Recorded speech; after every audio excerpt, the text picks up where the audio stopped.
On my 70th birthday, I reserved a table at the restaurant where my late wife and I celebrated every milestone.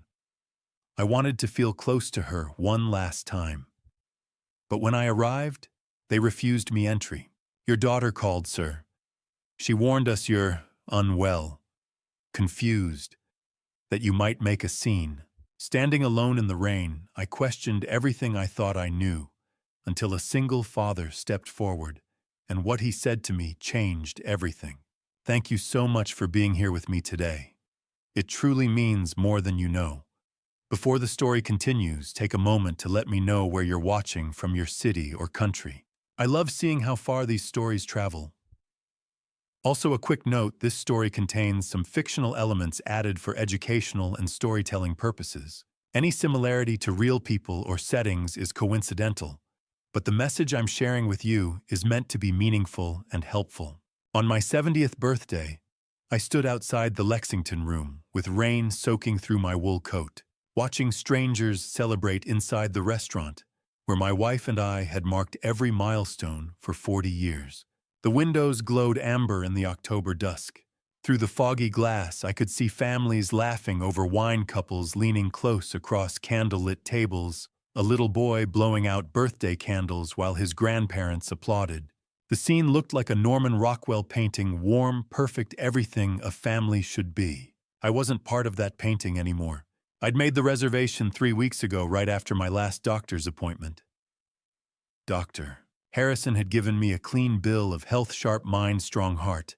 Better than most 50-year-olds, he'd said, with that encouraging smile doctors reserve for elderly patients. I'd walked out of his office feeling something I hadn't felt in 3 years, hopeful. Maybe 70 wasn't the end. Maybe there was still time to rebuild what I'd lost when Marianne died. So I'd called the Lexington Room and reserved table 14, our table tucked in the corner, by the stone fireplace, where Marianne always insisted we sit. "It's the warmest spot in the restaurant," she used to say, though I think she just liked watching the fire while we ate. Now, standing in the rain with my collar turned up against the cold, I reached into my jacket and pulled out my wallet. Tucked behind my driver's license was a photograph Marianne and me on our wedding day, 1976. She wore a simple white dress with lace sleeves. I wore a suit I'd borrowed from my college roommate. We were standing in front of Grace Cathedral in San Francisco, both of us grinning like we'd won the lottery. "In a way, we had 48 years, I whispered to the photograph. "Happy anniversary, sweetheart." The rain came down harder. I returned the photo to my wallet, squared my shoulders, and walked to the restaurant's entrance. The heavy oak door swung open, and warmth rushed out to meet me, the smell of garlic and rosemary, the murmur of conversation, the clink of silverware on china. For a moment, I felt Marianne beside me, her hand slipping into mine, the way it always did when we walked into nice restaurants. Then I saw Gregory Stevens, the maitre d', approaching with an expression that made my stomach drop. "So, Mr. Pemberton." His voice was careful, the way people talk to children or the very old. "I'm afraid there's been a misunderstanding." "A misunderstanding." I glanced past him at table 14. A young couple sat there sharing a plate of oysters. "I have a reservation, 7:30, Philip Pemberton." Gregory clasped his hands in front of him, a gesture I recognized from decades of business negotiations, the posture of someone about to deliver bad news. "Sir, your daughter called this morning." She explained the situation. "Situation?" My heart started hammering. "What situation?" "She said you've been experiencing some confusion lately. Memory issues." His eyes flicked to Melissa, the hostess who stood behind the podium watching us. "She was very concerned. She said you might not remember making or canceling reservations." The words hit me like a slap. "I don't have memory issues. I made this reservation 3 weeks ago, and I certainly didn't cancel it. I understand this must be frustrating." Frustrating. My voice rose and several diners turned to look. I lowered it, trying to maintain the dignity that seemed to be slipping through my fingers like sand. "I'm not confused. I'm here for dinner on my birthday, at the restaurant where my wife and I celebrated our 40th anniversary, where we celebrated every anniversary. Melissa stepped forward, her young face full of practiced sympathy. Mr. Pemberton, your daughter sounded very worried about you. She said you'd been having episodes, that you might become agitated if things didn't go as you expected. Episodes. I repeated the word, tasting its bitterness. I don't have episodes. Gregory touched my elbow gently the way you'd guide someone who might fall. Perhaps it would be best if you went home, sir. Called your daughter. I'm sure she'd want to know you're safe. Safe. As if I were a child who'd wandered away from his parents. I pulled my arm free. I'd like to speak with the manager. I am the manager, Mr. Pemberton. Gregory's voice remained infuriatingly calm. And I'm sorry, but given the circumstances, I can't seat you tonight. It wouldn't be appropriate. Inappropriate. I was being deemed inappropriate at the restaurant where I'd proposed to my wife 50 years ago. I stood there for a long moment, feeling the eyes of everyone in the entrance watching me. An old man making a scene. An old man who couldn't remember if he'd canceled his own reservation. An old man whose daughter had to call ahead and warn the staff about his confusion. I see, I said finally. Then I apologize for the inconvenience. I turned and walked back into the rain. The door closed behind me with a soft click, shutting me out of the warmth and light. I stood on the sidewalk, rain drumming on my shoulders, and pulled out my phone. My hands shook as I scrolled to Allison's number. The call went straight to voicemail. This is Allison Pemberton. Leave a message. It's Dad, I said, trying to keep my voice steady. I'm at the Lexington room. Or I was. They said you called them. Said I'm confused. Allison, I don't understand what's happening. But I need you to call me back. Please. I hung up and stared at the phone, willing it to ring. It didn't. Through the restaurant windows, I watched the little boy from earlier hug his grandfather. The old man's face lit up with joy, and something in my chest cracked. That should have been me tonight. That should have been my family, my celebration, my moment of connection. Instead, I was standing in the rain, wondering if I really was losing my mind. Had I canceled the reservation and forgotten? Was Allison right to be worried? The doctor had said I was fine, but doctors missed things. Maybe I'd been hiding the symptoms, even from myself. I thought about the past 3 years since Marianne died. The empty house, the quiet dinners alone, the conversations I had with her photograph before bed. Maybe that wasn't normal. Maybe Allison had noticed something I couldn't see. Maybe I really was confused. The rain soaked through my coat, and I started to shiver. I should go home, take a hot shower, try to remember if I'd done or said anything lately that would make my daughter think I needed intervention. I was about to walk to my car when I heard a voice behind me. Sir, are you all right? The hand on my shoulder was steady and warm. I turned to find a man in his mid-30s, dark hair wet from rain leather jacket, dripping eyes holding genuine concern. Beside him stood a little girl in a yellow raincoat, dotted with cartoon bees, holding a small umbrella. She looked up at me with Marianne's eyes, that particular shade of hazel that changed with the light. I'm fine, I said automatically. The man didn't move his hand.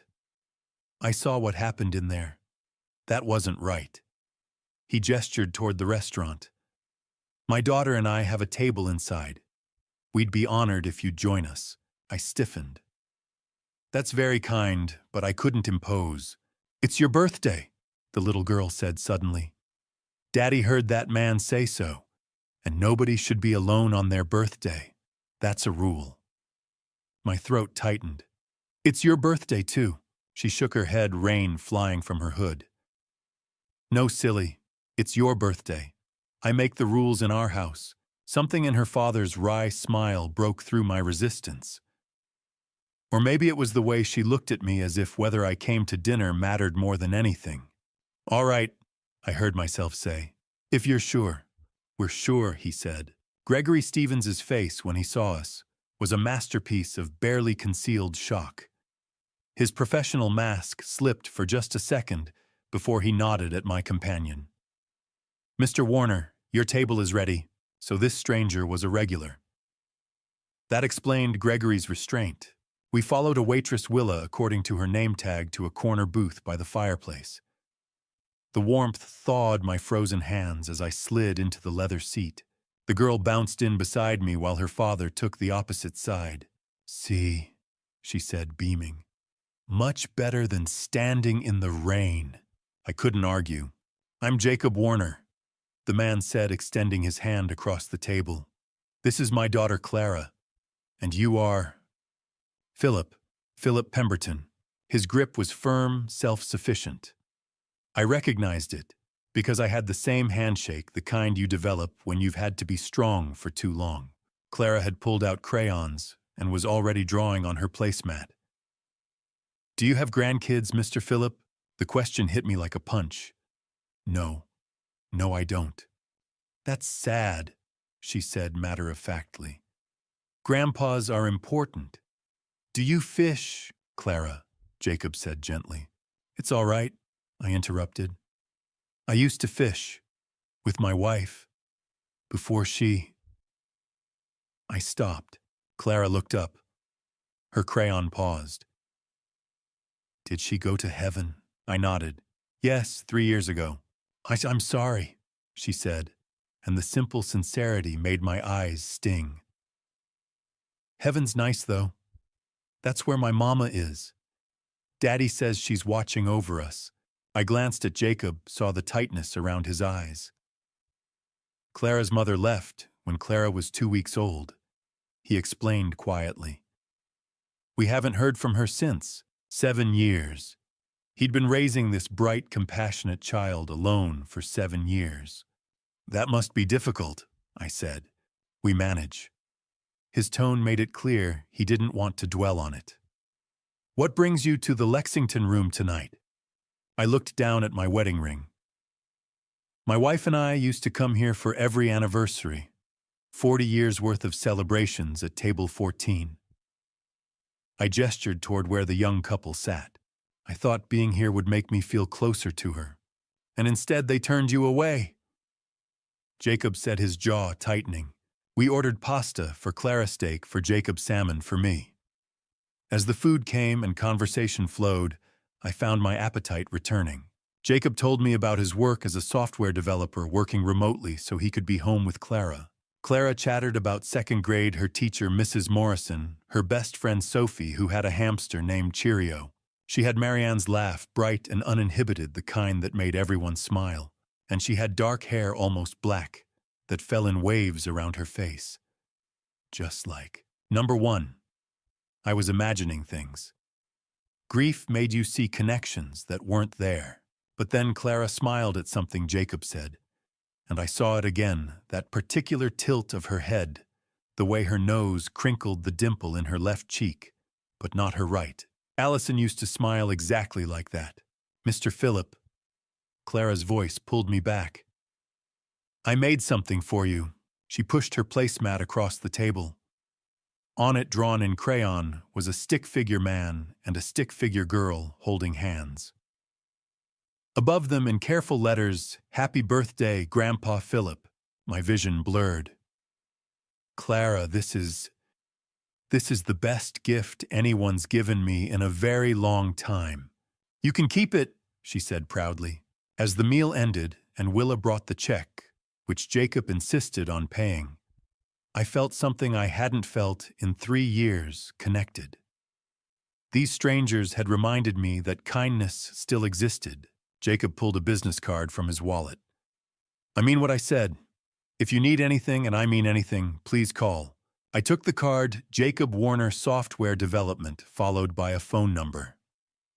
Portland, Oregon. "Thank you," I said. "Both of you. You've made a difficult night bearable." Clara hugged me fierce and quick. "I hope you have lots more birthdays, Grandpa Philip." I watched them walk away, Jacob's hand on Clara's shoulder. Heads bent together as they laughed. The picture of a complete family, even with a missing piece. And as they disappeared into the rain, I couldn't shake the feeling that Clara's smile reminded me of someone. Not just anyone, but someone I'd lost long ago. Someone who used to smile exactly like that before the world made her forget how. Dawn found me at my kitchen table with Clara's drawing spread before me and coffee growing cold in my hands. I'd given up on sleep around 4 when the questions became louder than the silence. I climbed to my study and pulled the photo albums from the top shelf, the ones I'd hidden after Marianne died. The one labeled Allison Childhood felt heavy in my hands. On the third page, Allison's 7th birthday party. Yellow dress dotted with sunflowers, chocolate cake in her hands, dark hair falling in waves, and that smile dimple in her left cheek, but not her right nose, crinkling head tilted just so. Clara's smile. Exactly. I turned pages with trembling fingers. 6 years old, 8, 9, all showed that same face, those same features I'd seen last night, in a little girl wearing a bee-covered raincoat. The resemblance wasn't similar. It was identical. Another photograph, Allison at 7, sitting on my shoulders at a 4th of July parade, completely trusting I'd never let her fall. When had we lost that? When had my daughter stopped looking at me with trust? I knew the answer. The day Marianne collapsed in the garden. Massive stroke, sudden, mercifully quick. But nothing merciful about the hole it left. Marianne had been the glue holding our family together. Without her, Allison and I became strangers speaking different languages. Allison moved out 6 months after the funeral. We had dinner once a month, stiff affairs, discussing business and weather and everything except what mattered. I'd told myself she needed space to grieve. But what if I'd been wrong? My phone buzzed. Jacob's text. Hope you're feeling better this morning. Clara wanted me to make sure you got home safely. I typed back, I'm fine. Thank you again. His response, anytime. Clara's already planning your next birthday party. Despite everything, I smiled. Then I pulled up Allison's contact and hit call. Straight to voicemail. Again. It's Dad, I said. We need to talk. Call me back. The doorbell rang before I could say more. Raymond Foster stood on my porch holding a casserole dish. Morning, Phil. Martha's lasagna. We settled at the kitchen table with coffee. Raymond talked about the Seahawks until he said something that made me freeze. And Allison stopped by yesterday, looking for you. I set down my cup carefully. She was here, around 3, said she'd been trying to call. He studied me. She seemed worried, asked if I'd noticed anything off about you lately. Off, to her word. Wanted to know if you'd been forgetful, if you'd said or done anything unusual. Raymond paused. I got the impression she was hoping I'd say something different. The coffee turned to acid. What did you tell her? The truth that you seem sharp as always. His eyes narrowed. Phil, what's going on? If someone wanted to make it look like I was incompetent, what would they need? Jesus. Raymond leaned back. Medical records. Testimony from people close to you. Documentation of confusion, memory loss. Poor judgment. He fixed me with a hard look. Your own daughter. Maybe I'm paranoid. Are you? I didn't answer.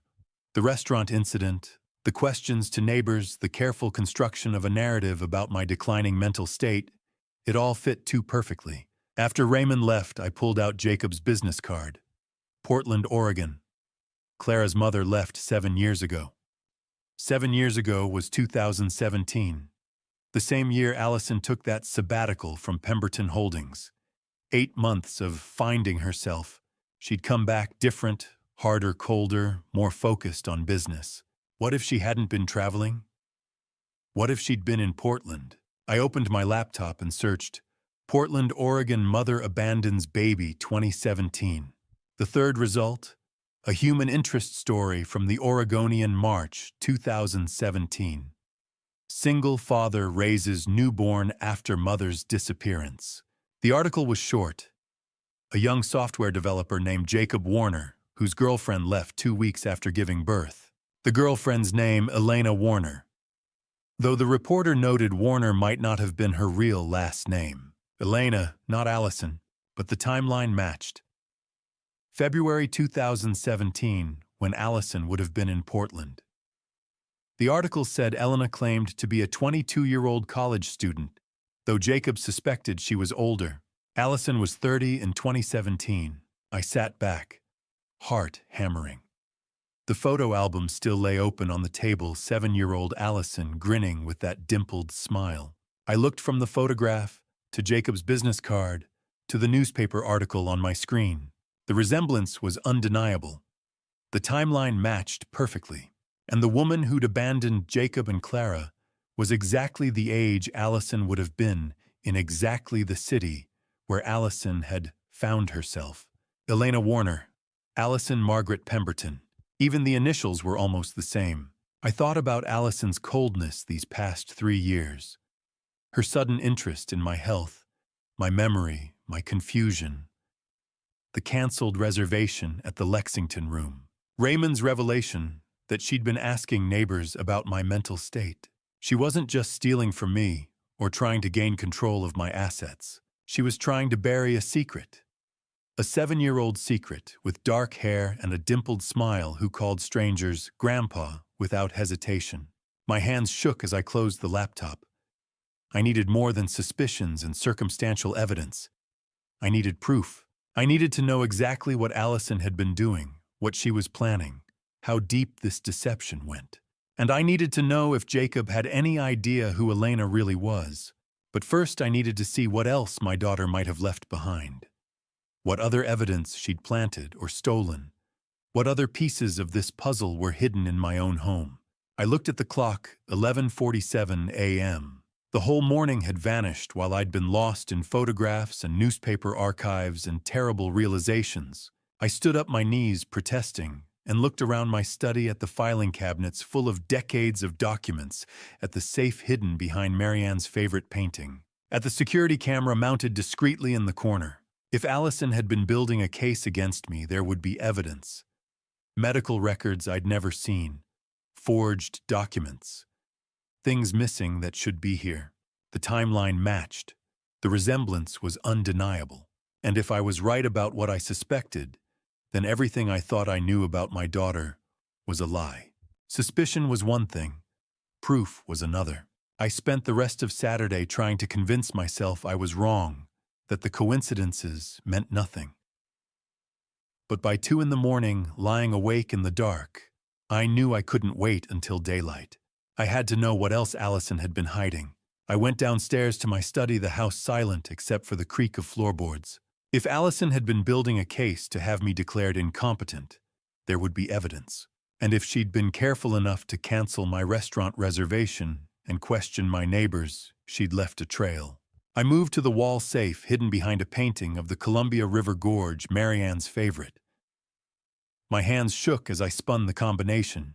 Inside were the documents I'd organized for years. Property deeds, stock certificates, insurance policies, bank statements. The statements should have been stacked neatly, one for each month. Instead, the folder was thin.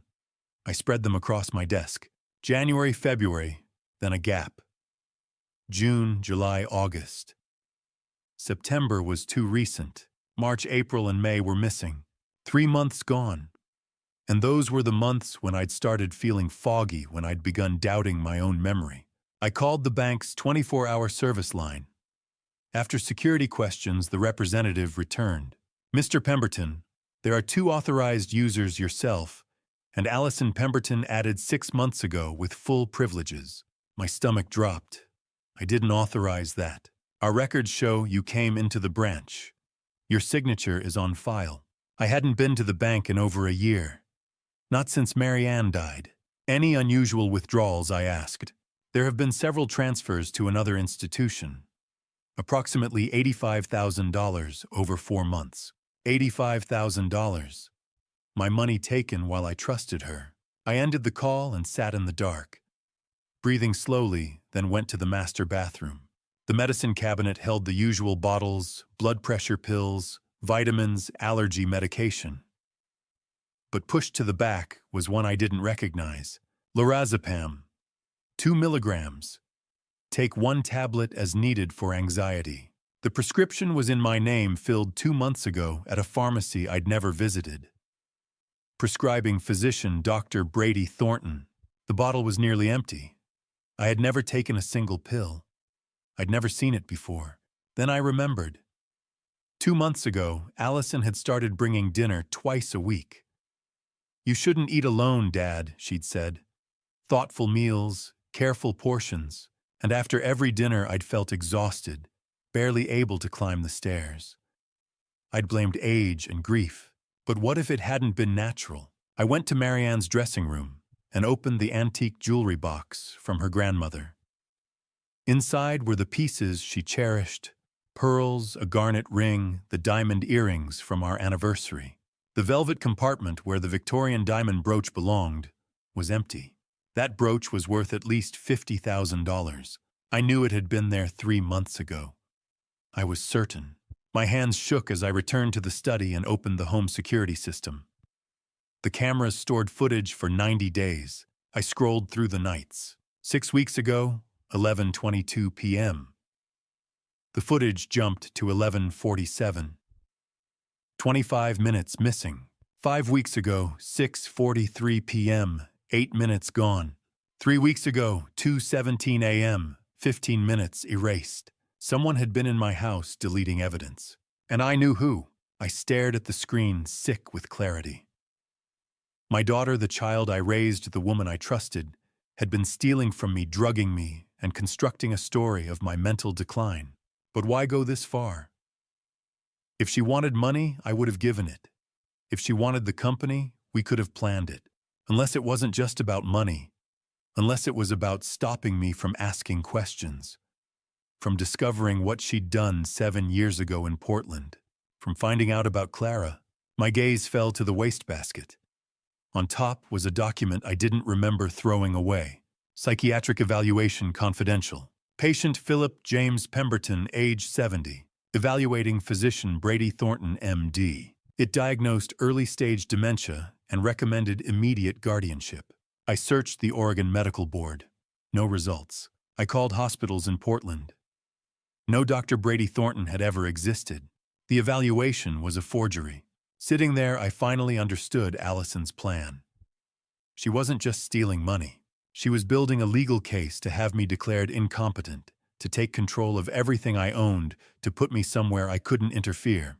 And Clara was the reason. Sweet Clara, who'd called me Grandpa Philip, who'd drawn me that picture. She was the secret Allison needed buried. Proof of a past. She'd erased a child. She'd abandoned a lie she'd lived for 7 years. If I uncovered the truth, if I connected Elena to Allison, everything would collapse. She needed me silenced, controlled, declared unfit before I could expose it all. My daughter was trying to destroy me, and at last I understood why. The realization settled slowly, like ice in my chest. Every doubt I'd brushed aside, every moment I'd laughed at myself for forgetting, had been carefully engineered. Allison had layered deception on deception, trusting I would question myself before I ever questioned her. Grief made me vulnerable. Loneliness made me trusting. She had used both. What frightened me most wasn't the money or the jewelry. It was how close she'd come to succeeding. Another month and the paperwork would have been filed, my voice dismissed as confusion. I wasn't losing my mind. I was being robbed of it. And now that I knew the truth, I also knew survival depended on patience, evidence, and choosing the right moment to act. Carefully. By Sunday morning, I'd made my decision. I couldn't do this alone. Whatever Allison was planning, whatever she'd done 7 years ago, Jacob deserved to know the truth. And I needed to know if my suspicions were right. At 9 o'clock, I pulled out the business card he'd given me at the restaurant and dialed before I could second-guess myself. He answered on the third ring. "Hello, Jacob, it's Philip Pemberton. From the other night." A pause. "Mr. Pemberton, is everything all right?" "No," I said, and heard how rough my voice sounded. "No, it's not.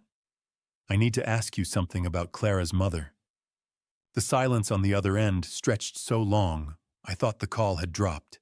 Then, can we meet in person? Yes, please. There's a coffee shop downtown. Riverside Coffee on 3rd Street. 10:30. I'll be there. I arrived 15 minutes early, but Jacob was already waiting at a corner booth, hands wrapped around a mug he wasn't drinking from. He looked like he hadn't slept either, dark circles under his eyes, jaw tight with tension. He stood when he saw me. Mr. Pemberton. Philip, please! I slid into the seat across from him. A waitress came by. I ordered coffee I didn't want just to have something to do with my hands. When she left, Jacob leaned forward. Clara's with a babysitter, he said quietly. I didn't want her hearing this conversation. Whatever this conversation is, I nodded. Smart. You said you wanted to ask about her mother. I took a breath. When did Elena leave? His jaw tightened. February 2017. 2 weeks after Clara was born. He said it like he'd said it 1,000 times before to doctors and social workers and curious strangers. Valentine's Day, actually. Clara was born on Valentine's Day. Elena left on the 28th, 2 weeks. She'd stayed with her newborn daughter for exactly 2 weeks, then vanished. Did she ever tell you her full name? Jacob's eyes narrowed. Elena Warner. At least that's what she said. But I always suspected Warner wasn't her real last name. She was cagey about her past. No family photos, no social media always paid cash. I thought maybe she was running from something. An abusive ex, maybe, or family trouble. He paused. Why are you asking? Instead of answering, I pulled out my phone and opened the photo gallery. I'd spent an hour last night selecting the right pictures, recent ones of Allison at company events, clear shots of her face. I turned the phone toward Jacob. Do you recognize this woman? He looked down at the screen. For a moment, nothing happened. Then his face went completely white. The mug in his hands trembled, coffee sloshing over the rim onto the table. That's her, he whispered. That's Elena. The words hung in the air between us. The coffee shop noise, the hiss of the espresso machine, the chatter of other customers, the clink of cups faded to nothing. There was only Jacob's stricken face and the photograph of my daughter on the screen between us. That's my daughter, I said. Allison Pemberton. Jacob stood up so fast his chair scraped against the floor. Several people turned to look. He didn't seem to notice. His hands were shaking and his voice when he spoke was barely controlled. Your daughter. He wasn't asking. He was processing the pieces falling into place. Your daughter abandoned Clara. Your daughter is the woman who left my 2-week-old baby in the middle of the night with a goddamn note. I didn't know, I said quickly. I swear to God, Jacob, I had no idea until Friday night. When I saw Clara, when I saw her smile, I thought she looked familiar, but I couldn't. I stopped, tried to collect myself. Allison disappeared for 8 months in 2016 and 2017. She said she was traveling, finding herself. She came back different, colder, more focused on the business. I thought it was grief my wife had died and Allison and I weren't handling it well. Jacob sat back down slowly, like his legs wouldn't hold him anymore. She told me she was 22, a student at Portland Community College. We met at a coffee shop near campus. We dated for 6 months before... He gestured vaguely. Before Clara. She was 30, I said. In 2016, Allison was 30 years old. She lied about her age, her name, her whole life. Oh, Jesus Christ. Jacob put his head in his hands. I spent 7 years trying to find her. 7 years of Clara asking why her mama didn't love her. 7 years of wondering what I'd done wrong, what I could have said or done differently to make her stay. He looked up at me and his eyes were blazing. And she was just What playing house slumming it with the poor software developer before going back to her real life? I don't know what she was doing, I said honestly, but I'm going to find out. The waitress brought my coffee. Neither of us acknowledged her. When she left, Jacob spoke again, his voice quieter now, but no less intense. Clara is your granddaughter. Yes. And Allison, your daughter, has been pretending for 7 years that Clara doesn't exist. Yes. Why? It was the question I'd been asking myself all night. I don't know. But I think I stopped considering how much to tell him, then decided he deserved all of it. I think she's trying to make sure I never find out about Clara. She's been building a case to have me declared mentally incompetent. Forged medical documents, drugged my food, stolen from me. If she can get conservatorship, she controls everything: my money, my company, my ability to ask questions. Jacob stared at me. She's trying to have you declared incompetent, so you won't discover you have a granddaughter. I think so. Clara is evidence of a past Allison erased. If I started asking questions, if I connected the dots, I met his eyes. She needed to silence me first. We sat in silence, the weight of it crushing. Around us, the coffee shop continued its Sunday morning routine. People laughed, ordered pastries, made plans for the day. Normal life happening while our worlds crumbled. Finally, Jacob spoke. His voice was different now, harder, determined. If Clara is your granddaughter, then why is your daughter pretending she doesn't exist? It was the question that changed everything. Because now we both knew, whatever Allison's reasons for abandoning Clara, they were worth destroying her own father to keep hidden. We left the coffee shop separately, but an hour later, Jacob was at my front door. I need to see it, he said. The evidence. Everything you found. I led him to my study, where documents from last night were still spread across my desk. Jacob stood in the doorway, taking it in the open safe, scattered papers, the prescription bottle. Then he walked to the desk and started reading.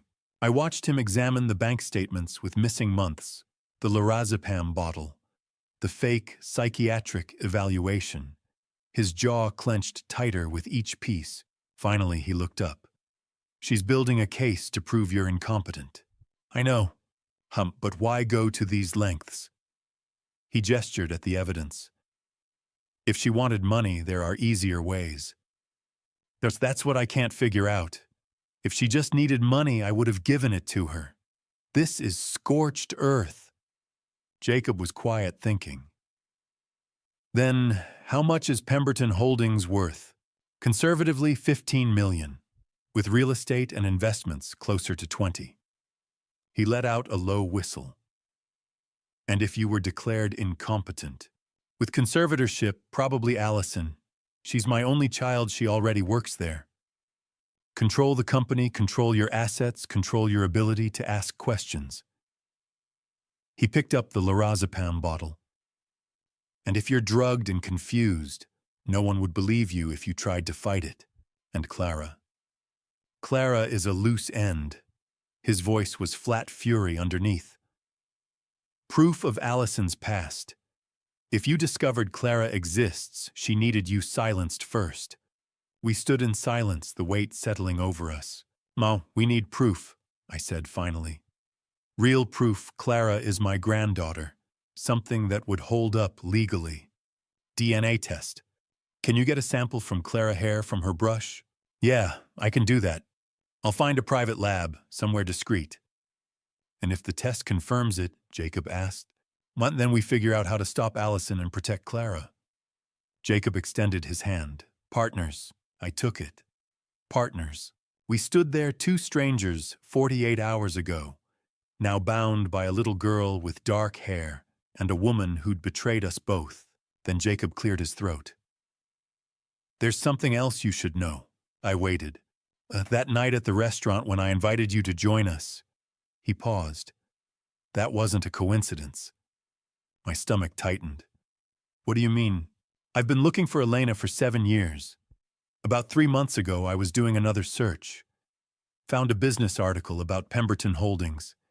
There was a photo of the leadership team. And you saw Allison. I saw Elena. The article said Allison Pemberton Viv P of Operations. So I started digging, found more photos, the company website. He gestured at me.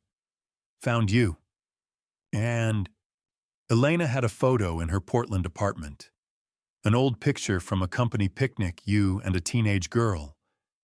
I didn't think much of it then, but when I saw you on the Pemberton Holdings website, I recognized you. I stared at him. You've been watching me for 3 months, trying to figure out how to approach you without sounding crazy. What was I supposed to say? Your daughter might be my missing ex-girlfriend. He laughed without humor. Then I saw the scene at the restaurant, saw them turn you away, and I thought maybe you needed to know the truth as much as I did. You orchestrated this. I took an opportunity. I didn't plan for your daughter to humiliate you. But when it happened, I saw a chance to help you and get the answers I've been searching for. I should have been angry. He'd manipulated me, used my pain as an opening, but all I felt was relief. Jacob had been looking for the truth as desperately as I was. You spent 7 years searching, I said, for Clara, so she'd know her mother didn't disappear for no reason. I looked at this man who'd become an ally in 48 hours and realized Allison had miscalculated badly, because now there were 2 of us. We should get started on that DNA test, I said. Jacob nodded. I'll get Clara's sample tonight. I'll make the calls tomorrow. He headed for the door, then stopped. Philip, whatever happens next, Clara comes first. No matter what we find out, Clara's safety comes first. Agreed. After he left, I stood in my study looking at the evidence. The fake evaluation, the drugged medication, the stolen money. My daughter had orchestrated all of this to protect a secret she'd buried 7 years ago. But she'd made one mistake. She'd underestimated what a father and a man who'd spent 7 years loving the daughter she'd abandoned would do to protect a little girl with dark hair and a dimpled smile. The email arrived at 7:30 Tuesday morning, while I was sitting at my kitchen table with coffee I couldn't taste and toast I couldn't eat. Subject results. Patient ID number P. 202400928. From Dr. Sarah Mitchell, Pacific Northwest Genetics Laboratory. My hand shook as I clicked to open it. The PDF downloaded slowly, or maybe it just felt slow because every second was an eternity. Finally, the document filled my screen. Paternity test results. Confidential. Alleged. Grandfather Philip James Pemberton child. Clara Rose Warner. Date of collection. September 29th, 2024. Date of analysis. October 1st, 2024. I scrolled down, my heart hammering so hard I could feel it in my throat. Past the technical details about genetic markers and probability calculations, past the laboratory certification to the conclusion at the bottom of the page. Conclusion. Based on the genetic analysis of the submitted samples, the probability that Philip James Pemberton is the biological grandfather of Clara Rose Warner is 99.97%. I sat back in my chair and stared at the screen. 99.97%. Not a possibility, not a likelihood, a certainty. Clara was my granddaughter. The words blurred as tears filled my eyes. I tried to blink them away, but they kept coming. I hadn't cried this much since Marianne's funeral, and now I couldn't seem to stop. My granddaughter, Marianne's granddaughter. The thought of Marianne hit me like a physical blow. I pushed away from the computer and walked to the living room, to the mantel where her photograph still sat in its silver frame. She was smiling at the camera, her hair caught by wind, standing in the garden she'd loved so much. "We have a granddaughter," I whispered to the photograph. "Her name is Clara." I remembered the conversations we'd had late at night when Allison was young. Marianne would talk about the future, about grandchildren, we'd spoil holidays, we'd host the family, we'd build together across generations. "I wish Allison would give us a grandchild someday," she'd said once, not long before she died. We'd been sitting on the porch watching the sunset.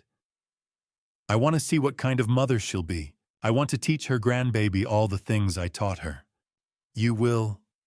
I'd promised, holding her hand. But that was 3 years ago. And now Marianne was gone. And the granddaughter she'd wished for had been alive this whole time, 7 years old, with dark hair and hazel eyes, and a smile that could light up a room. And I'd never known she existed. I pulled out my phone and called Jacob. He answered on the first ring. Did you get the results? His voice was tight. 99.97%. I said. Clara is my granddaughter. Silence. Then I heard him exhale a long, shaky breath that might have been a sob. Jesus, he whispered. I mean, we knew, but knowing for certain is different. Yeah, another pause. What do we do now? It was the same question I'd been asking myself for the past 10 minutes. We need to figure out why Allison abandoned Clara, and what she's planning now that might connect to it. Do you think she knows we're investigating? I don't know. But we need to be careful. If she realizes we've made the connection. I didn't finish the sentence. We both knew what Allison was capable of. Should we tell Clara? Jacob asked quietly. That you're her grandfather. The question made my chest ache. I wanted to say yes, wanted to tell that beautiful little girl that she had family, that she wasn't just the daughter of a mother who'd abandoned her. She was my granddaughter, Marianne's legacy, part of a family that would love her unconditionally. But I couldn't, not yet. She's 7 years old, I said. And she's already been through so much. If we tell her now, before we know what Allison's planning, before we can protect her. I stopped, swallowed hard. Let's keep her safe first. Then we'll figure out how to tell her the truth. You're right. Jacob's voice was rough. God, I hate that you're right, but you are. Did you send me the scan of Clara's birth certificate? Check your email. I sent it this morning. I pulled up my inbox on the computer. There it was, another PDF, this one, a copy of an Oregon State birth certificate. I opened it. Certificate of Live Birth, State of Oregon. Child's name, Clara Rose Warner.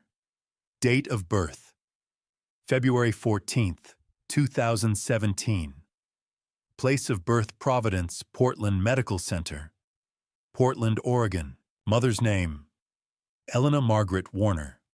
Mother's age, 22, stated. Father's name, Jacob Thomas Warner. Father's age, 28. I stared at the mother's name, Elena Margaret Warner. Margaret. Allison's full name was Allison Margaret Pemberton. The middle name had come from Marianne's mother, a family tradition she'd been so proud of. And Allison had given that name to the alias she'd used to seduce Jacob. As if even while lying about everything else, she couldn't quite erase who she really was. The middle name, I said to Jacob. Did you notice? Margaret. Yeah, I saw that. That's Allison's middle name. Allison Margaret Pemberton. So she kept part of her real identity.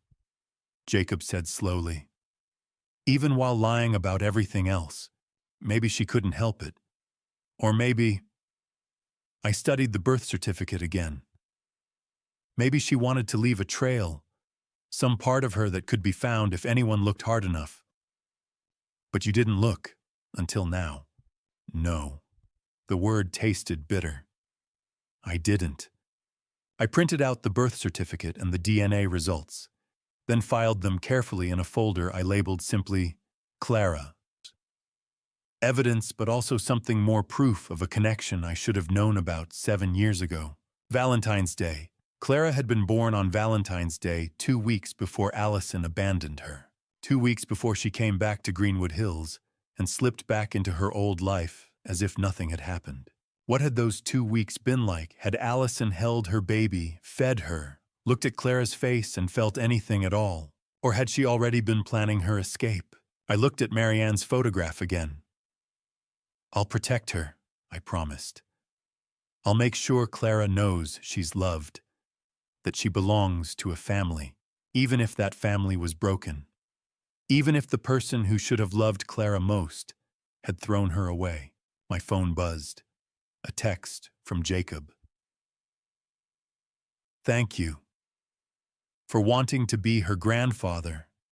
For not giving up. I typed back, she's family. That's all that matters. And it was true. Whatever Allison had done, whatever she was planning, Clara was innocent. She was 7 years old and loved dinosaurs, and drew pictures for strangers, and called people Grandpa with heartbreaking ease. She was my granddaughter, and I would protect her. I just didn't know yet what I'd have to protect her from. Jacob called me Wednesday night with an update. I'm going to Portland tomorrow, he said. I need to dig into Elena's past, see what I can find. Do you want me to come with you? No, he replied. Stay there. Keep an eye on things. If Allison suspects we're investigating, she might make a move. He hesitated. And this is something I need to do. For Clara, I understood, so I waited. Thursday evening, he called again. His voice was different this time, tight controlled like he was holding something back. I found things, he said. You need to hear this. He started at Portland Community College.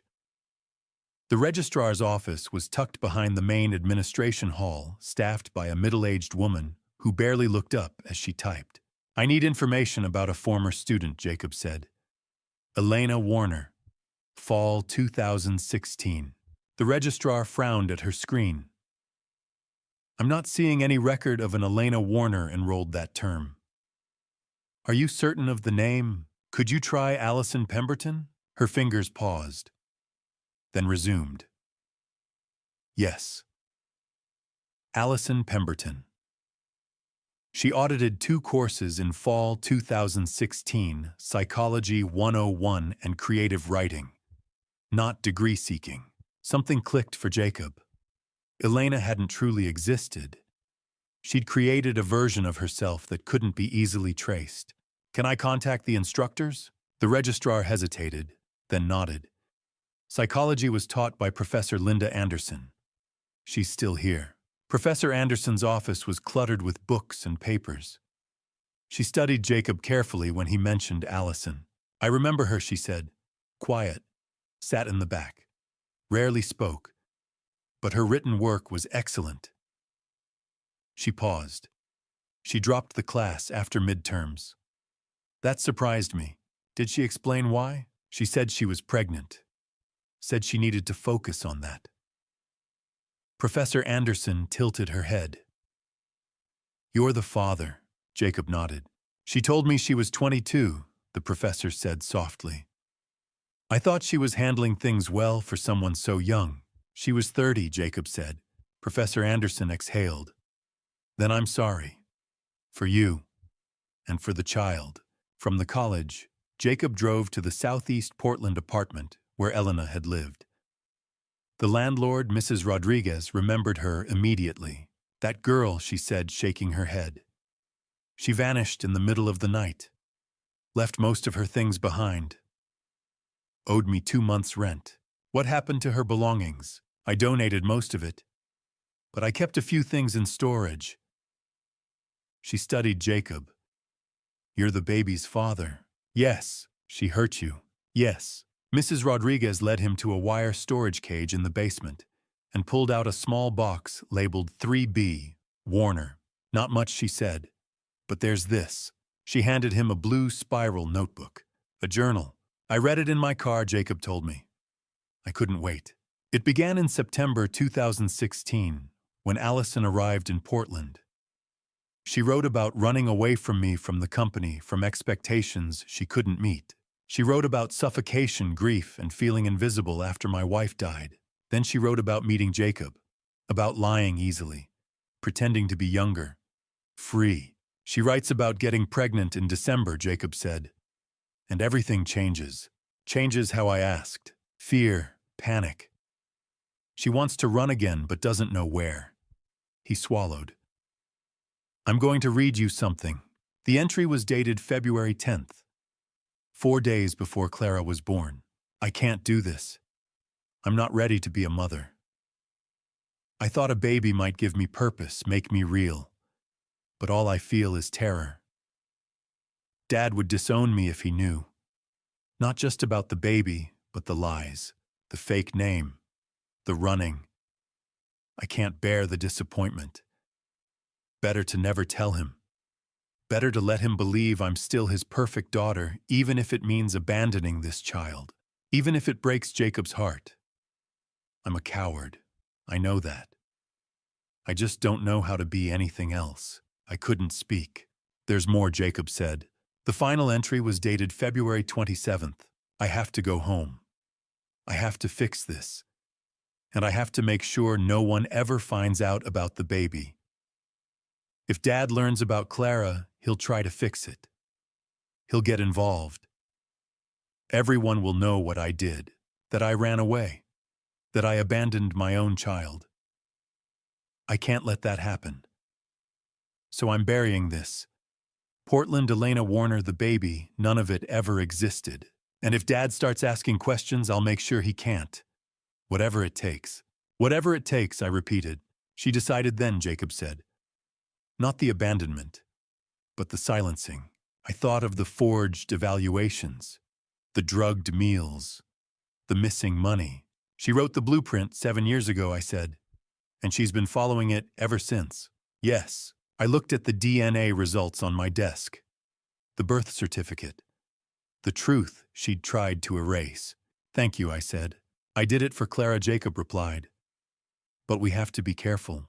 He didn't need to finish. My daughter had written her intentions down, and she was carrying them out, even if it meant destroying me.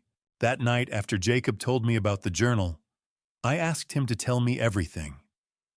Not the abbreviated version, not the highlights, everything. How they met, how it happened, how she left. I need to understand, I said. Not just what she did, but how. I need to see it through your eyes. So he told me, and I listened. September 2016. Jacob had been sitting in a coffee shop near Portland Community College working on code for a freelance project, when a woman sat down at the table next to him. Dark hair pulled back in a ponytail, oversized sweater backpack that looked like it had seen better days. She'd smiled at him, shy, uncertain, and asked if he had a phone charger she could borrow. I'm Elena, she'd said when he handed it over. Thanks for this. I'm always forgetting mine. Jacob, and no problem. They'd started talking. She told him she was 22, a student at PCC trying to figure out what she wanted to do with her life. He told her about his work as a software developer, about moving to Portland 2 years ago for a fresh start.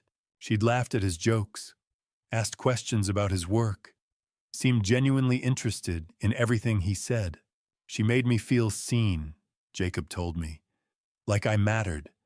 I'd been lonely for a long time, and suddenly here was this girl who wanted to know about my day, my thoughts, my dreams. They'd exchanged numbers, started meeting for coffee, then dinner, then more. October 2016. By October, Elena was spending most nights at Jacob's apartment. She'd show up with takeout stay to watch movies, fall asleep on his couch. It felt natural when she started leaving clothes there, when she stopped going back to her own place. So I asked her to move in officially, Jacob said. It seemed crazy, we'd only been dating a month, but it felt right. She'd said yes. A week later, he'd proposed. Nothing fancy, just him and her in his apartment, a ring he'd bought from a vintage shop downtown. I know it's fast, he'd said, but I love you. I want to build a life with you. She'd looked at the ring for a long moment. Then, I'm not ready. I'm sorry, Jacob. It's not you, it's just... I'm not ready. He'd been disappointed, but understanding. They were young. There was time. 2 weeks after that, she'd told him she was pregnant. November 2016. The pregnancy terrified her.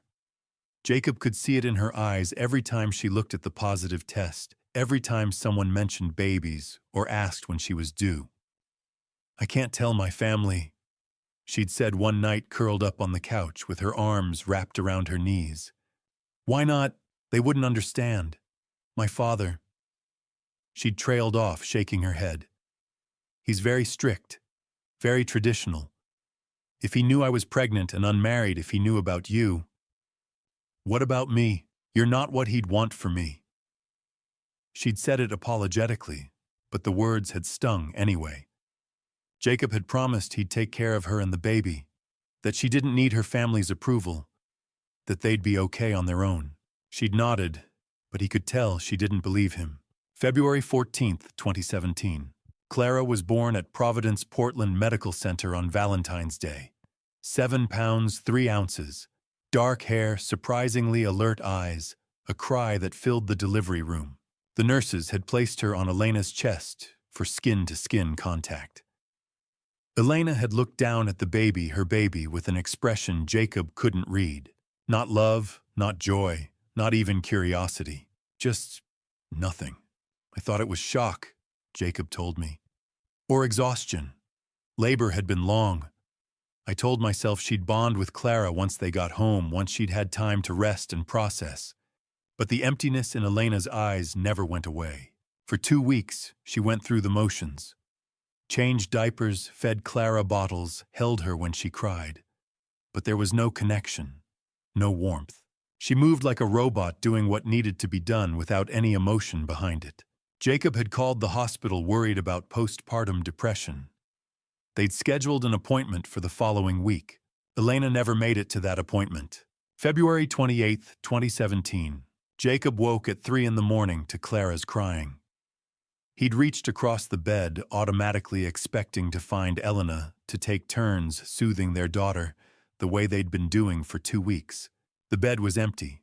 He'd gotten up, gone to Clara's crib, picked up his screaming daughter. "Shh, baby, it's okay. Daddy's here." But where was Elena? He'd searched the apartment. Bathroom empty, kitchen empty, living room empty. Her backpack was gone, her jacket, her ID. On the kitchen counter, weighted down by a coffee mug, was a piece of notebook paper torn from a spiral binding. "I'm sorry. I can't do this. Take care of her. E." That was all.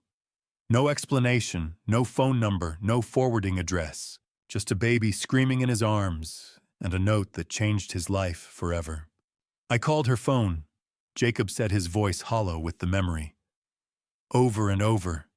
It went straight to voicemail. I called hospitals, police shelters, filed a missing person report, but she'd left voluntarily, and she was an adult, so there wasn't much they could do. He'd sat on the floor of his apartment holding Clara and cried until he had nothing left. I sat across from Jacob in my living room, the story hanging between us like smoke.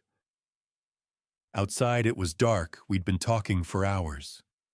The coffee in my mug had gone cold. "You spent 7 years looking for her," I said. "For Clara," he corrected. "So she'd have answers.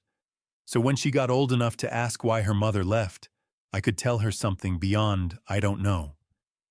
He looked at me.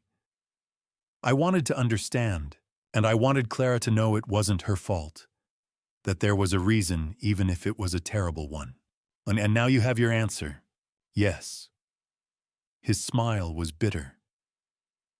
Elena Warner was Allison Pemberton. The woman I loved was a lie. She wasn't 22, she wasn't a student. She wasn't figuring out her life, she was running from it. And when reality caught up to her when she had a baby, she didn't want and couldn't explain. He gestured helplessly. She ran again.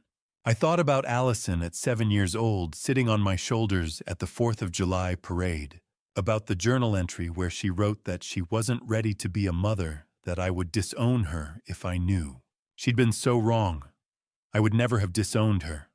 I would have helped, supported, loved her through it. But she'd never given me the chance. "The answer we have," I said slowly, "isn't the one either of us wanted." "No." Jacob stood, picked up his jacket. "But it's the truth. And now we have to figure out what to do with it." After he left, I sat in the dark and thought about my daughter. About the choices she'd made, the lies she'd told the people she'd hurt. And I wondered if she'd been capable of abandoning her own newborn baby 7 years ago. What else was she capable of now? Before I walk you through that confrontation, before I tell you what I said to Allison and how she reacted, I need to know you're still here. Type truth in the comments if you want to see this showdown, because what happens next will leave you speechless. And just a heads up, this story includes some fictional elements for storytelling purposes. So if that's not your thing, feel free to stop here. But if you're ready for the confrontation you've been waiting for, let's go. 3 days after the DNA confirmation, I drove downtown to Pemberton Holdings. The building rose from glass and steel, 20 stories of success I had built from nothing over 4 decades. I remembered the pride I felt when we first moved into this space, convinced I was creating something that would last for generations. Now I wasn't sure of anything. The receptionist looked up as I entered the lobby, her professional smile faltering. "Mr. Pemberton, we weren't expecting you today. I'm here to see my daughter. Of course, I know where her office is."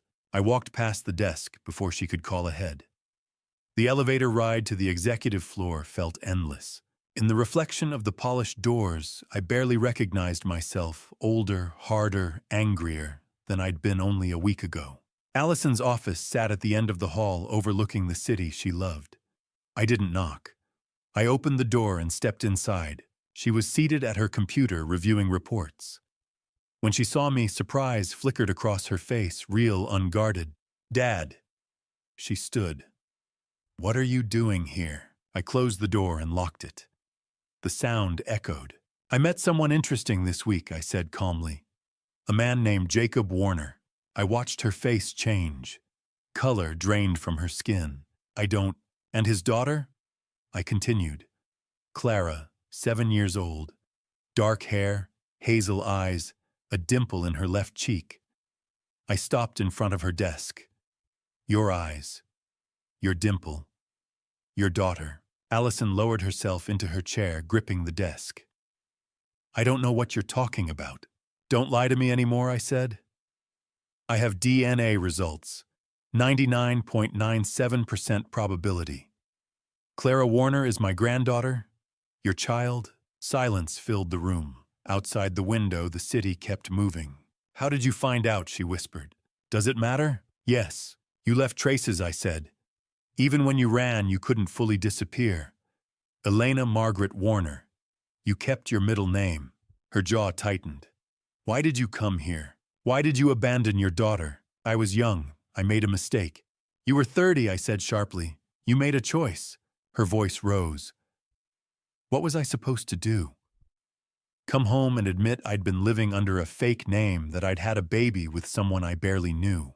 "You could have told me," I said quietly. "I would have helped." She laughed bitterly. You were too busy grieving Mom to notice me. That's not fair." "Fair." She slammed her hands on the desk.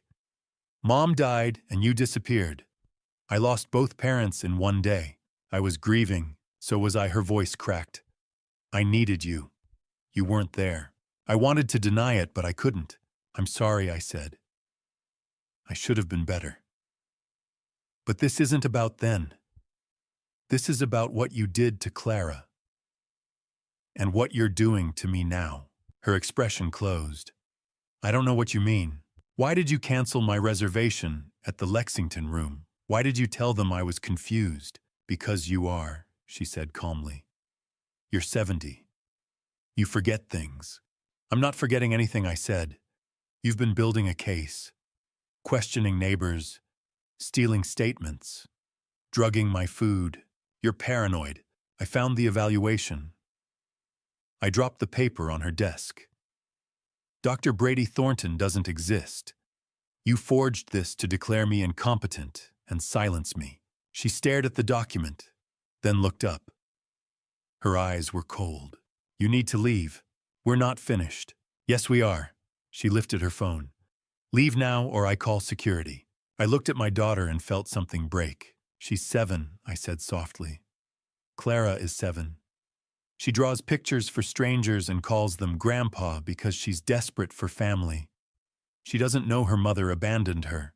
"Get out," Allison said. I turned toward the door. My hand paused on the handle. "I thought I knew you," I said. I thought the girl who believed I could fix anything was still there. I shook my head. "But she's gone." She didn't respond. I left. As I walked down the hall, I heard her door close. Through the glass, I saw her pick up her phone, not to call security, but someone else. The look on her face as she spoke made my blood run cold. Whatever was coming next, I had just made it worse. I drove home from the office in a daze, my hands gripping the steering wheel too tightly, my thoughts replaying the confrontation again and again. The look in Allison's eyes when she told me to leave, the cold certainty that she wasn't finished, that she wouldn't back down. The moment I got home, I called Jacob. "How did it go?" he asked. "She didn't deny it," I said. My voice sounded empty. "Not really." She deflected, got angry, tried to turn it around. But she didn't deny abandoning Clara. She didn't deny any of it. Jacob was quiet for a beat. "What did she say when you confronted her about the evaluation?" "She told me to leave. And when I walked out, I saw her pick up her phone. She was calling someone. And the look on her face." I sank into the chair in my study. "She's going to retaliate. Then we need to move fast," Jacob said. "We need to understand exactly what she's doing. I want to know who Dr. Brady Thornton really is, how she found him, what role he's playing." "I'll make some calls," Jacob said. "Give me a couple of hours." I tried to wait. I made coffee. I didn't drink. I paced. I stared at the fake psychiatric evaluation still sitting on my desk exactly where I'd left it before everything exploded. 2 hours felt endless. When Jacob finally called, I answered immediately. "Tell me." "Brady Thornton isn't a licensed psychiatrist," Jacob said. "He's not licensed at all." I straightened. "Go on." "He was a medical student at Oregon Health and Science University. 2 years. Dropped out in 2018. No degree, no license, no certification." Papers rustled. After that, he rebranded himself as a wellness coach. More specifically, an elder care consultant. And that means, officially, helping families navigate aging concerns. Unofficially, helping adult children build cases for conservatorship. He produces assessments designed to make elderly parents appear incompetent. My stomach tightened. The evaluation. Yes, and he's done this before. How many times? 4 documented cases in the last 3 years. In all 4, his evaluations were used to pursue conservatorship. All 4 cases settled quietly. The parents gave up control rather than fight. 4 families. 4 lives dismantled. "So he's a scam artist," I said. "An elder abuser," Jacob corrected. "He found a profitable niche." "How did Allison find him?" "They met at a healthcare conference in Seattle in 2022. There's a photo. Networking event. He gave a presentation on cognitive decline in aging executives 2 years ago. She'd been planning this long before I suspected anything. "Send me the photo." "Already did." I opened my laptop. The image showed a group of professionals holding drinks. In the back, Allison stood beside a man with sandy hair and an easy smile. "Brady Thornton." They stood close. Familiar. "She sought him out," I said. "This wasn't random." "No," Jacob agreed. "She likely knew exactly what he did." "What about the other families?" "Most details are sealed." But all 4 adult children claimed dementia. All relied on Brady's evaluations. All parents surrendered. "Because fighting would mean questioning their own sanity," I said quietly. "It's psychological warfare." "Yes." I opened my trust account. The balance should have been $200,000. It was $150,000. I scrolled. 3 weeks ago, $50,000 transferred out. "She's already stealing," I said. "What?" "The trust fund. $50,000 gone, and another 10 last month. 15 before that." "Philip, we need the police," Jacob said. "This is fraud." "Not yet." "Why not?" "It's not enough," I said. "Right now, it looks like a family dispute. A concerned daughter, a wellness consultant, a worried aging father. But she'll say I'm paranoid, that I'm proving her point. She has witnesses. She's been preparing this for months.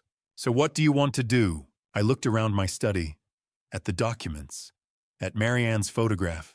"I want to know the full plan," I said. "Brady doesn't work for free. There's an end game. I want to know it before we move." Jacob was silent. "You're sure?" "No. But I know going early will help her. And if she escalates, She will, I said. After we hung up, I sat alone and thought about my daughter. About the girl who believed I could fix anything. About the woman who hired a con artist to destroy me. I thought about Brady Thornton and the families he'd helped dismantle. And I wondered how far Allison would go. 4 families had surrendered. 4 parents had lost everything rather than fight. But I wasn't going to surrender, even if it meant accepting that the daughter I raised was gone, replaced by someone I didn't recognize. Someone who abandoned her child and was now dismantling her father's life to keep that secret buried. That night, I didn't sleep. I sat in the dark and wondered where her line was. And I realized I didn't know. I no longer knew what my daughter was capable of. But I was about to find out. The Saturday morning light felt different, colder somehow, even though the sun was shining. I sat in my study with my phone in my hand, Jacob across from me, and the weight of what we'd discovered pressing down on both of us. I dialed Martin Hughes at 8:30. He answered on the second ring. "Philip and I," he said, his voice cautious. "It's early. What's wrong?" I told him everything, the evidence, the forgeries, the money, the plan. When I finished, there was a long silence on the other end. "So, Martin said, finally, his tone grave, "This is very serious. You need to contact law enforcement immediately." What charges are we talking about?" I asked. "Elder abuse fraud, criminal conspiracy, identity theft, possibly more. This isn't something you can handle on your own. You need the FBI and local police involved. Today." I thanked him and hung up. Jacob met my eyes. "Greenwood Hills Police Station?" he asked. I nodded. "Let's go." The Greenwood Hills Police Station was a low brick building on the edge of town, surrounded by oak trees, and a parking lot that smelled faintly of asphalt and coffee. Jacob and I walked in together, and the officer at the front desk directed us to Detective William Cooper's office. Cooper was in his mid-50s with gray at his temples, and the kind of calm, weathered face that came from decades of hearing terrible things. He gestured for us to sit. "A gentleman," he said. "What can I do for you?" I laid it all out. The fake psychiatric evaluation, the lorazepam prescribed by a non-existent doctor. The missing bank statements, the jewelry, the deleted security footage. I showed him the documents, the medication bottle, the timeline Jacob and I had pieced together. Cooper listened without interrupting. When I finished, he leaned back in his chair and exhaled slowly. "Mr. Pemberton," he said, "this falls under elder abuse statutes.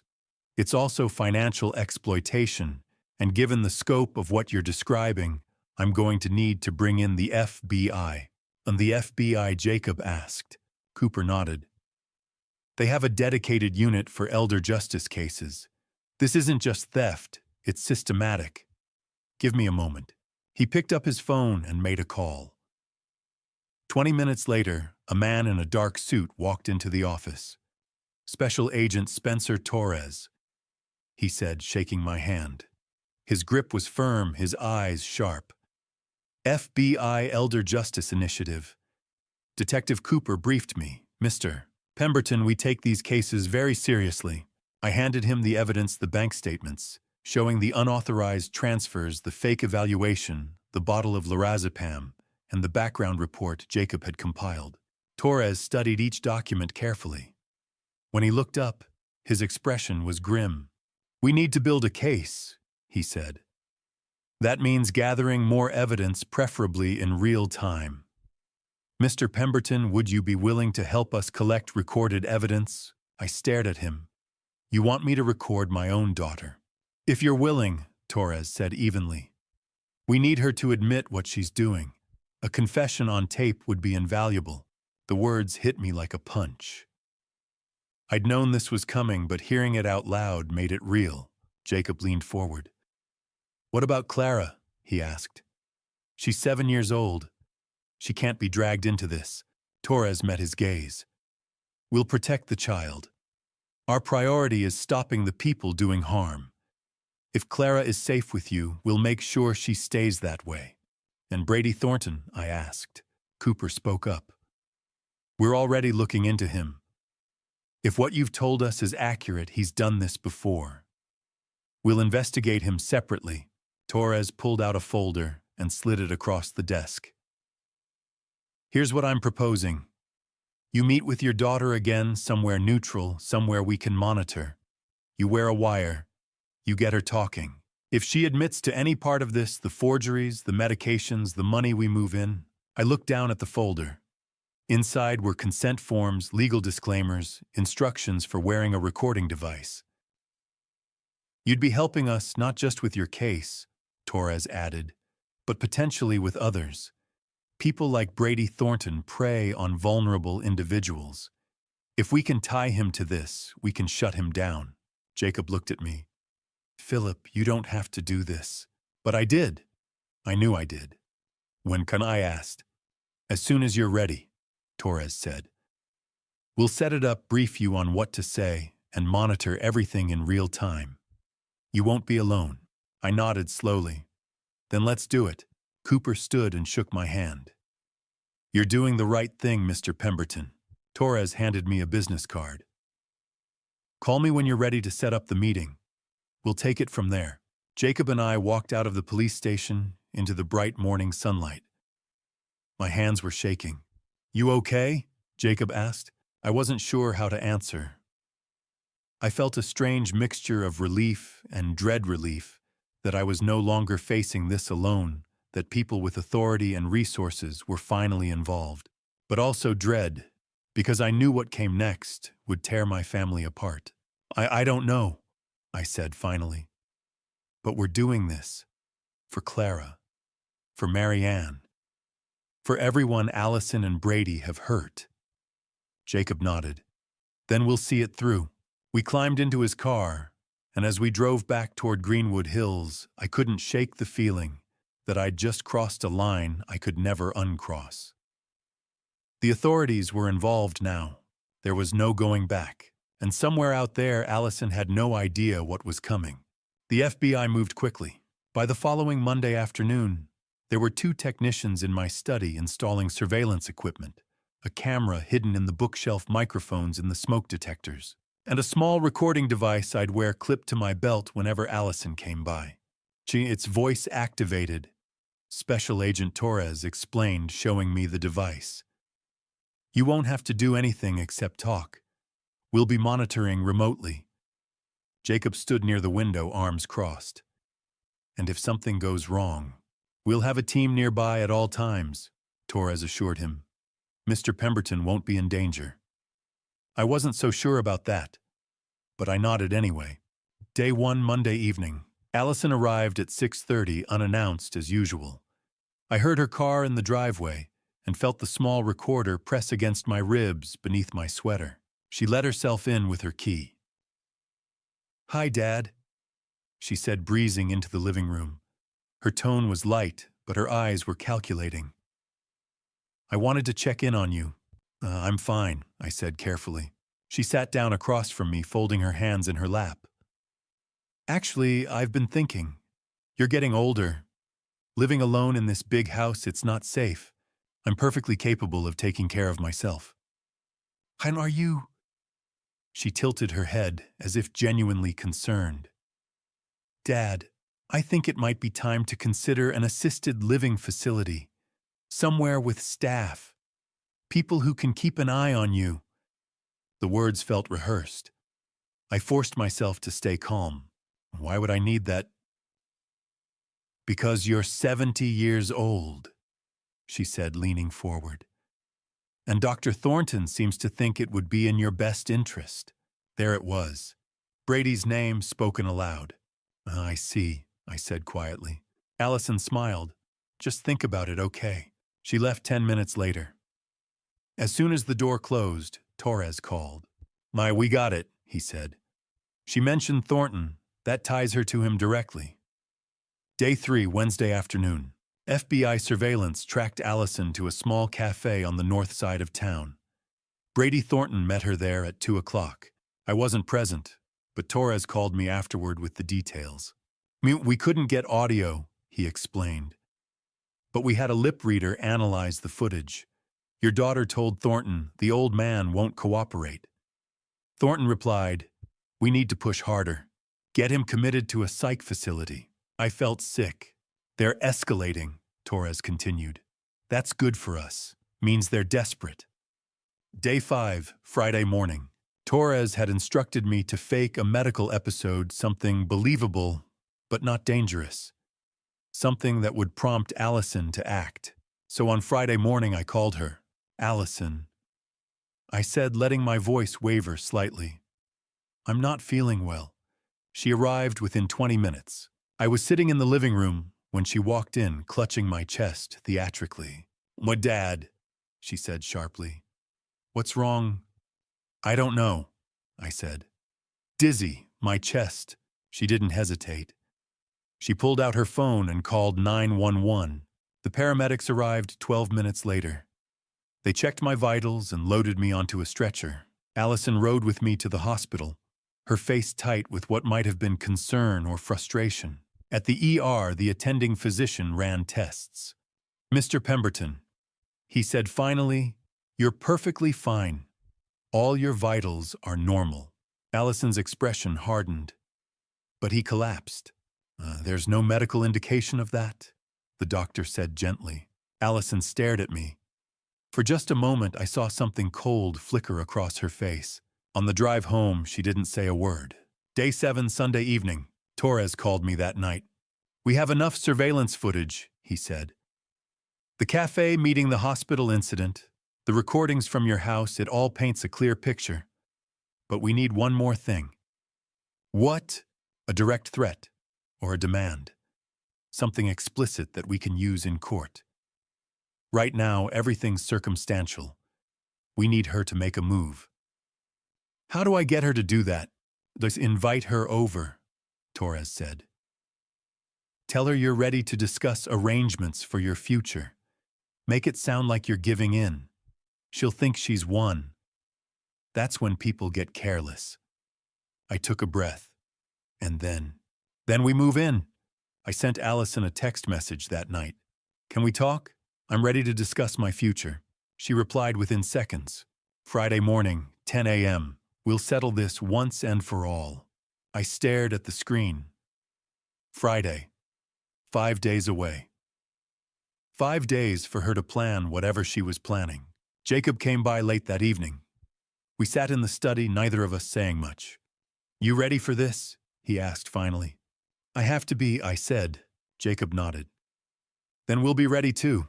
That night, I couldn't sleep.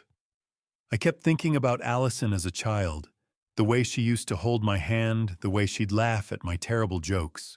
I thought about Marianne, and how proud she'd been of our daughter. And I thought about Clara, 7 years old, who had no idea her mother had abandoned her, who had no idea that in 5 days everything would change. I knew what was coming. The wire, the confrontation, the confession. The moment when federal agents would walk through my door and arrest my own daughter. Friday would destroy my family, but it was the only way to save it.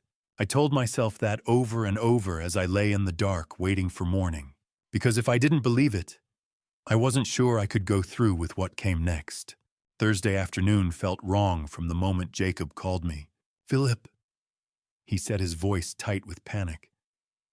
"Allison took Clara." I was in my study reviewing paperwork for tomorrow's confrontation. His words didn't register at first. "What do you mean, took her?" "From school," Jacob said. "I went to pick her up at 3, and the teacher said her mother already came. Allison showed up with ID and Clara's birth certificate. Told them there was a family emergency." My blood went cold.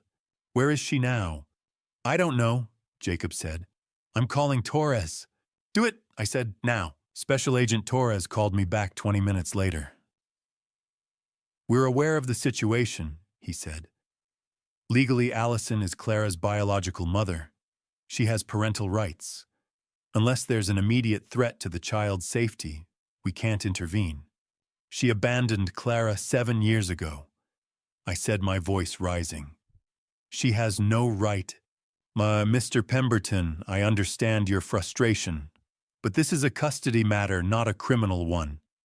If Jacob wants to challenge this, he needs to go through family court. That could take weeks." "I know." Torres said quietly. But our hands are tied unless there's evidence of harm or danger. Right now, Allison hasn't committed a crime by picking up her own daughter.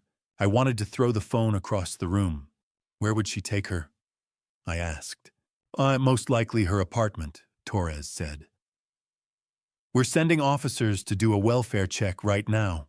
Jacob called me 30 minutes later. They found them, he said. Clara's at Allison's apartment. She's okay physically, at least. The police said there's no immediate danger. Did you talk to her?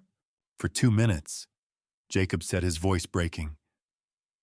The officer let me speak to her. She asked me why the nice lady said she was her mom. I didn't know what to tell her. I closed my eyes. Clara was 7 years old. She had no idea what was happening. What did Allison say? I asked. Nothing. She wouldn't come to the phone. Just told the officer that Clara was her daughter and she had every right to spend time with her. And the police, they said unless there's a court order they can't remove Clara. Allison's within her legal rights. I called Martin Hughes immediately. Martin, I need an emergency custody petition filed tonight. Howie Phillip Family Court doesn't work that way. Even an emergency hearing could take 72 hours. I don't care, I said. File it. Jacob has been Clara's sole caregiver for 7 years. Allison abandoned her. That has to count for something. It does, Martin said. But we'll need documentation proof of abandonment proof that Jacob's been the primary caregiver character witnesses. I can start the paperwork tonight, but we won't get a hearing until next week at the earliest. Next week, I felt the walls closing in. Clara could be gone by then. I'll do everything I can, Martin said. But you need to prepare Jacob for the possibility that this could get messy. Jacob came to my house that evening. He looked like he hadn't slept in days. She won't answer my calls, he said. I've tried 20 times. Allison just lets it go to voicemail. Torres said Clara's safe, I reminded him. She's not in danger. You don't know that, Jacob said, his voice raw. Allison abandoned her once. What if she does it again? What if she just disappears? I didn't have an answer for that. We sat in silence for a long time. Outside, the sun was setting, casting long shadows across the lawn. I thought about Clara, her drawing her smile the way she'd called me Grandpa Philip that first night at the Lexington room. And I thought about Allison, my daughter. The woman who had given birth to Clara and then walked away. The woman who was now using that same child as leverage. She's going to call, I said finally. Jacob looked at me. How do you know? Because that's what this is about. She doesn't want Clara. She wants control. And she knows taking Clara is the one thing that will force us to negotiate. As if on cue, my phone rang. I looked at the screen. Allison. Jacob leaned forward. Answer it. I put the phone on speaker. Hello, Allison. Her voice was calm. Too calm. Oh, hi, Dad, she said sweetly.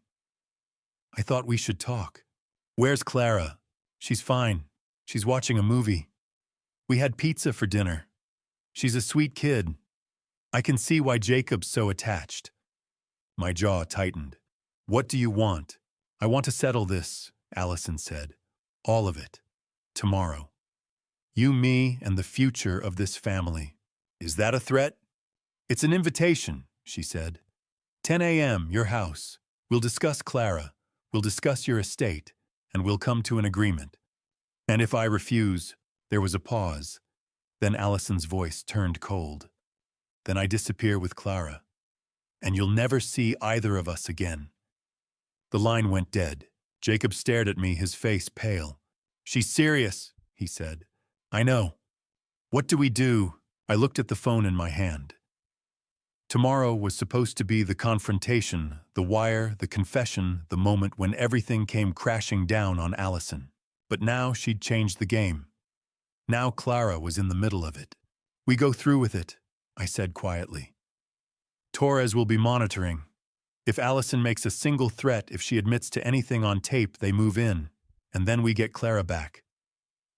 And if it goes wrong, I didn't answer, because I didn't know. All I knew was that tomorrow, one way or another, this ended.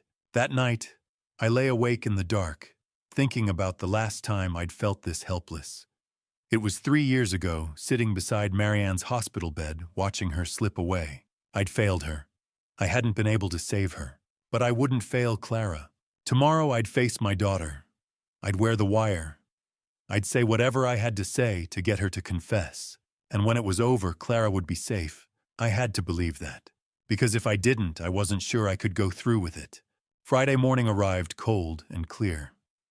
I stood in my study at 9:30 watching Special Agent Torres attach the wire to my chest. The device was smaller than I'd expected, about the size of a quarter, with a thin microphone that ran up under my collar. "You're going to be fine," Torres said, adjusting the placement. "We'll hear everything. If at any point you feel unsafe, just say the word Marianne. That's the panic signal." "We'll be inside in 30 seconds. I nodded, though my mouth was too dry to speak. Jacob stood by the window.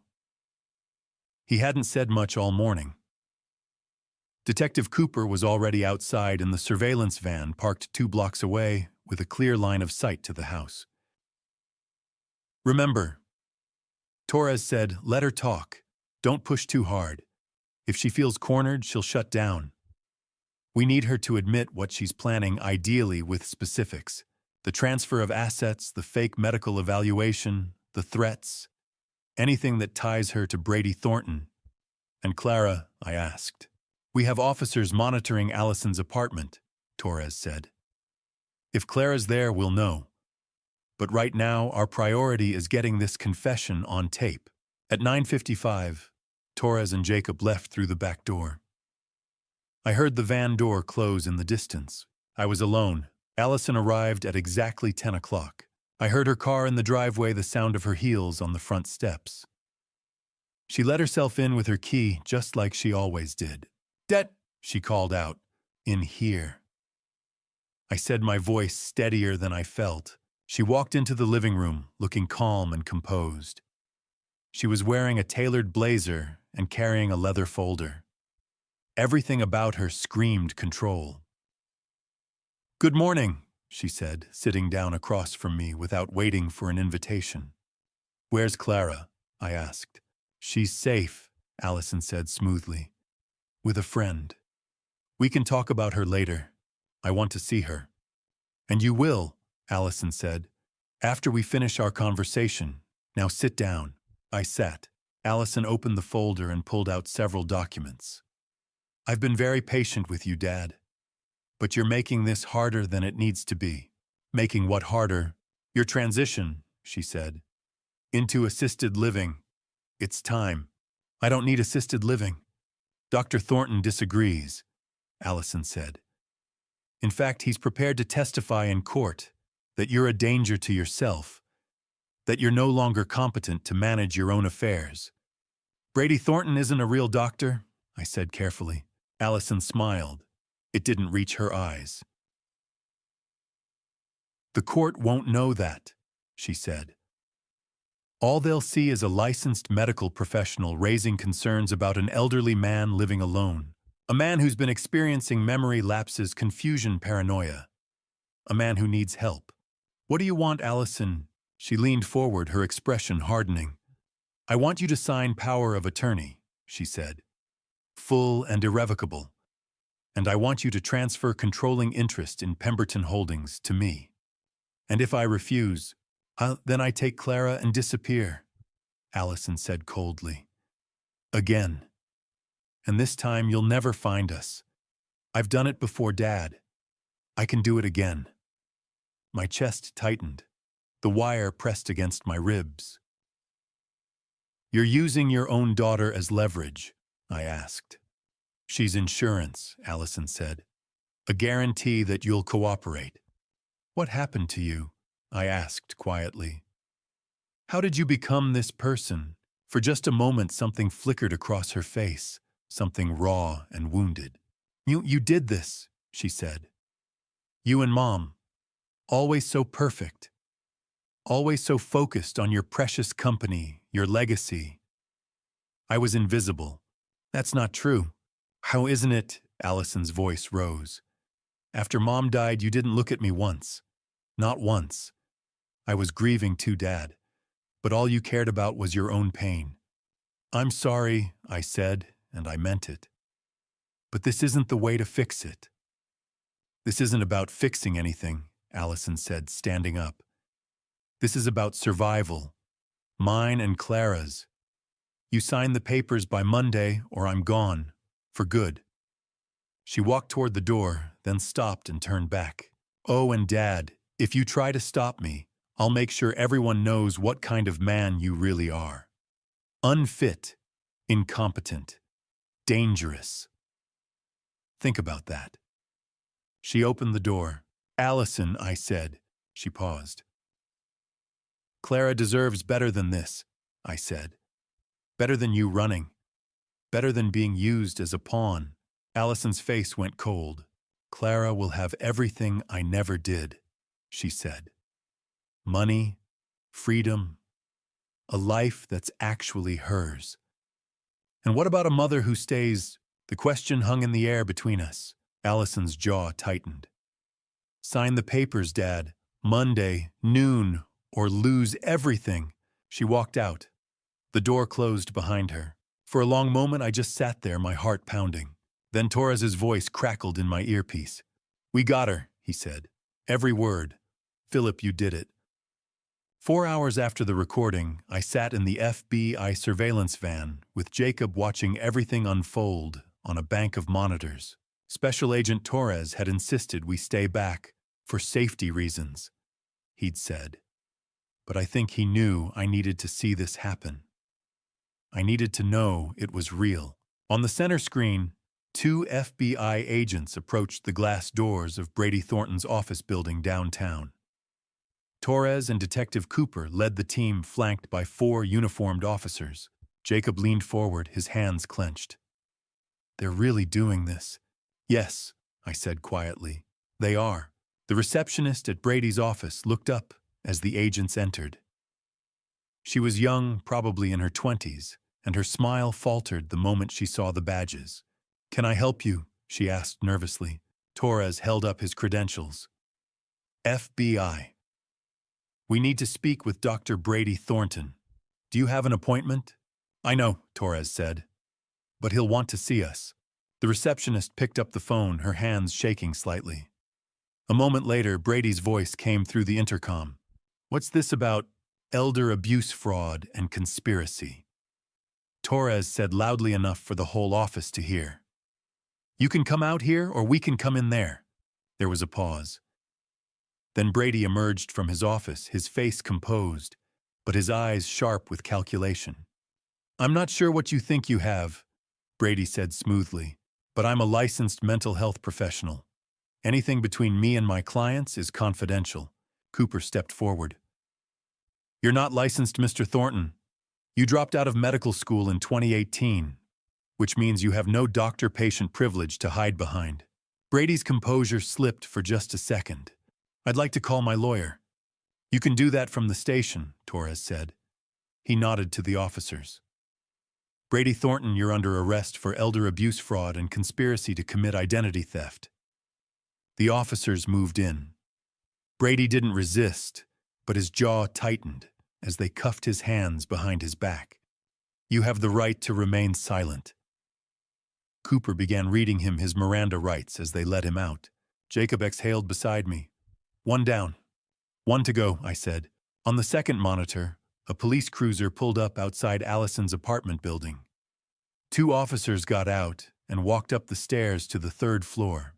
My heart pounded as they knocked on the door. Allison opened it, still dressed in the blazer she'd worn to my house that morning. Her expression shifted from annoyance to alarm. What's going on? She asked. Allison Pemberton, one of the officers said. Yes. You're under arrest for elder abuse, fraud, extortion, and conspiracy. This is ridiculous, Allison said, her voice rising. My father is senile? He doesn't know what he's saying. We have a recording of your conversation this morning, the officer said. You have the right to remain silent. Anything you say can and will be used against you in a court of law. Allison's face went white. "You had him wired," she whispered. The officer didn't answer. He just turned her around and cuffed her wrists, and then I heard a small voice from inside the apartment. "Daddy." Jacob shot to his feet. "Clara." Torres nodded. "Go." Jacob was out of the van before I could say a word. I watched on the monitor as he sprinted up the stairs and into the apartment. Clara stood in the living room, her eyes wide and frightened. "Daddy!" she cried, running to him. Jacob scooped her up and held her tight, burying his face in her hair. "I'm here, sweetheart.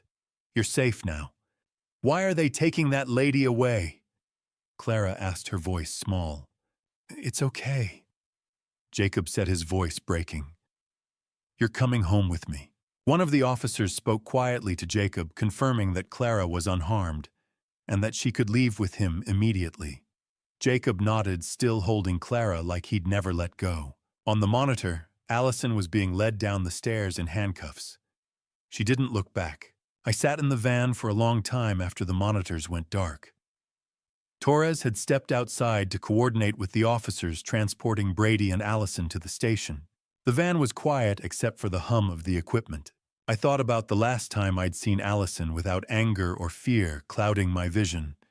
She'd been 16, laughing at something Marianne had said over dinner. Her whole face had lit up. She'd been so bright, so full of life.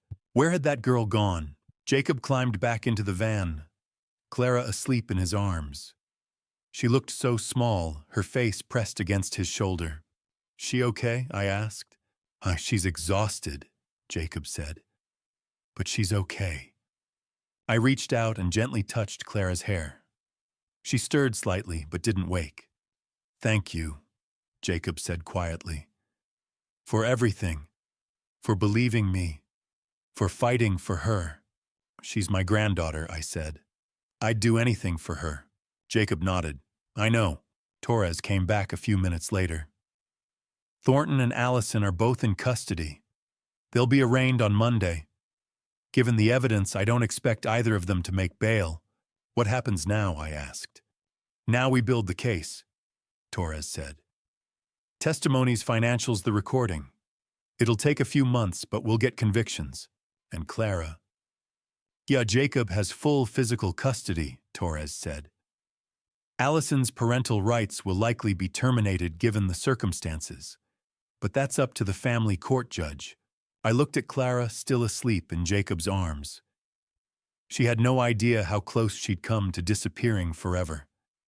No idea that her mother had used her as a bargaining chip. But she was safe now. That was what mattered. That evening back at my house, I stood in the study and looked at the photo of Marianne on my desk. She was smiling, her hand resting on my shoulder. It had been taken at our 40th anniversary just a few months before she got sick. "I'm sorry," I whispered. "I'm sorry I didn't see what was happening to Allison. I'm sorry I failed her." But even as I said it, I knew the truth. I hadn't failed Allison. She'd made her choices. And I'd made mine. I'd chosen Clara. I'd chosen the truth. And for the first time in weeks, I felt something close to peace. A week after the arrests, the house felt different, quieter, emptier. I spent hours going through old photo albums, studying pictures of Allison as a child, trying to understand where I had lost her. The doorbell rang at 10 in the morning. When I opened the door, Jacob stood there with Clara beside him. "I hope this is okay," Jacob said. "Clara wanted to see you." I looked down at the little girl in a yellow dress clutching a stuffed rabbit. Her dark hair was pulled into a ponytail, and her eyes, Marianne's eyes, looked up at me with cautious curiosity. "Grandpa Philip," she asked. The word broke something open inside me. I knelt down, my vision blurring. "Yes, sweetheart," I said. "That's me." Clara stepped forward and wrapped her arms around my neck. I held her, feeling 7 lost years collapse into that single embrace. "Why are you crying?" she asked. "Because I'm happy," I said softly. "Because I finally get to meet you." Jacob cleared his throat. "Can we come in?" "Of course." We sat in the living room, where I'd confronted Allison days earlier. Now Clara sat beside me, swinging her legs and staring around. "This house is really big," she said. "It is," I replied. "It used to feel full." You should get a dog, she said seriously. Jacob smiled. That's her answer to everything. I laughed for the first time in weeks. Maybe I will. Clara studied me. Daddy says you're my real grandpa. That's true. And Allison, she's my mom. Yes, she was quiet. Why did she leave me? I glanced at Jacob. He nodded. Sometimes grown-ups make big mistakes, I said carefully. Your mom wasn't ready to be a mother. So your dad raised you. That's not a mistake, Clara said. That's mean. You're right, I said. And I'm sorry. Is she coming back? Not for a long time. She thought for a moment. Can I still call you Grandpa? I'd like that very much. She smiled, and it felt like seeing Marianne again. After Clara went outside with Jacob to explore the garden, my phone rang. Special Agent Torres. The trial date's set, he said. November 15th. That's soon. The evidence is strong. Allison's charged with elder abuse, financial exploitation, and conspiracy. Brady Thornton is charged with fraud and practicing medicine without a license. Allison could face 5 to 10 years. I closed my eyes. And Clara, I asked. Jacob filed to terminate Allison's parental rights. The judge will likely approve it. Jacob will have full custody. That's good, I said. Are you okay, Torres asked. I wasn't sure how to answer. My daughter was in jail, my wife was gone, my family was fractured. But Clara was safe. I will be, I said. That evening, after Jacob and Clara left, I sat at my desk and took out a piece of stationery. I'd been thinking about this all week. I began to write. Dear Allison, I don't know if you'll read this, but I need to say what I should have said long ago.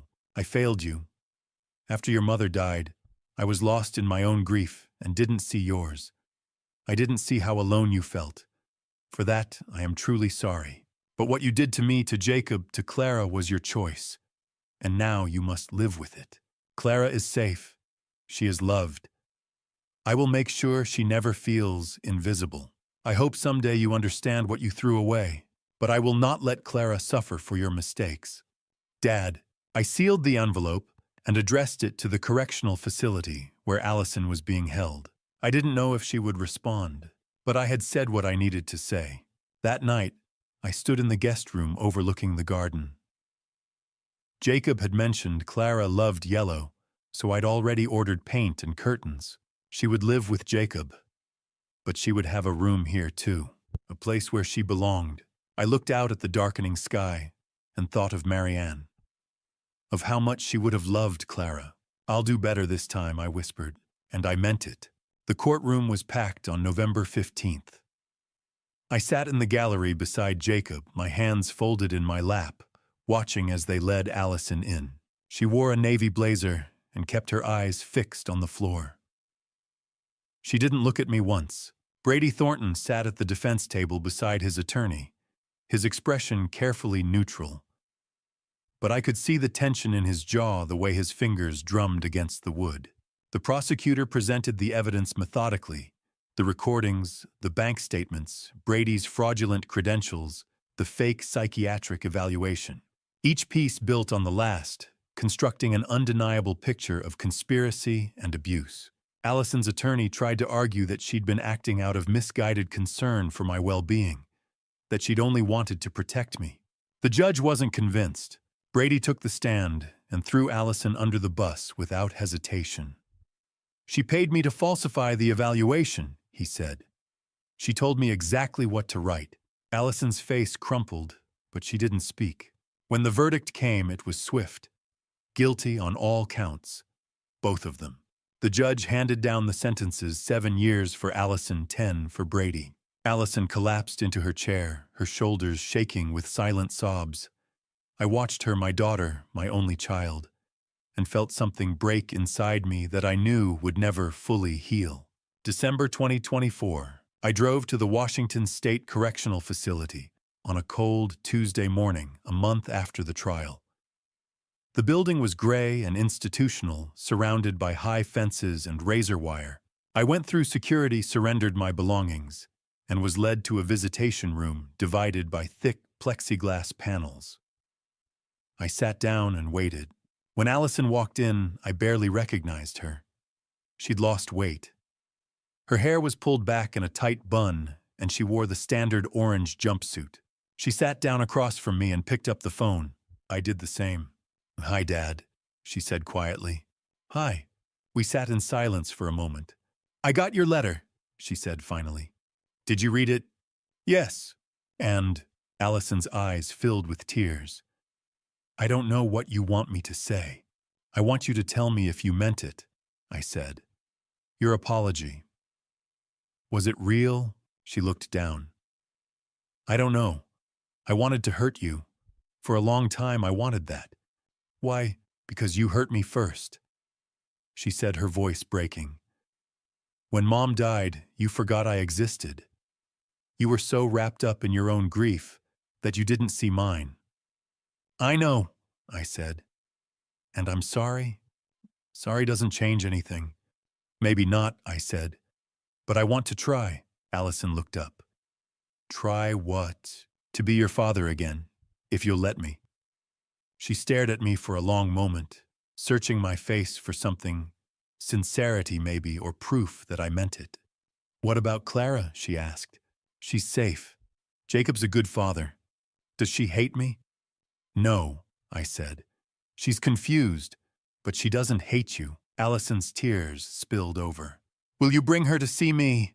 "When she's ready," I said. "And when you're ready." Allison nodded slowly. "I'll come back next month," I said. "If you want me to." "Okay," she whispered. Early 2025. I visited Allison every month. At first, our conversations were stilted, filled with long silences and unspoken hurt. But slowly, painfully slowly, we began to find our way back to each other. In March, Jacob brought Clara to visit. She drew a picture for Allison, a family holding hands under a bright yellow sun. Allison cried when she saw it and taped it to the wall of her cell. I wrote to Allison every week.